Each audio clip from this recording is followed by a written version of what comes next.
And that is Conrad Paul doing the driving for him.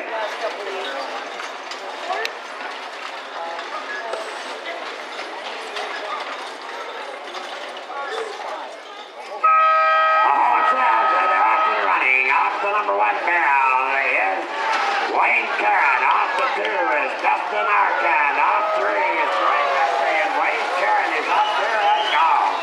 That is the Empire 13 recording studio hook of Wayne Karen out in front.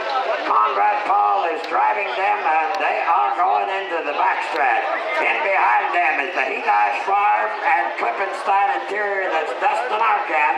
And in third is Duane Mette with a one-stop pub and restaurant here in Prince Albert. As they go through that halfway mark, it's still Wayne Karen by 2.5 lengths in second behind them, Dustin Arcand. And third behind them is the Duane Mette hook. Wayne Karen's out in front. Conrad Paul's driving for them. And now they are moving on them with the Clippenstein Interior and Hedash Farm. Let's see if we can catch him. That's Dustin Arcand on the outside. That's Wayne Karen on the inside.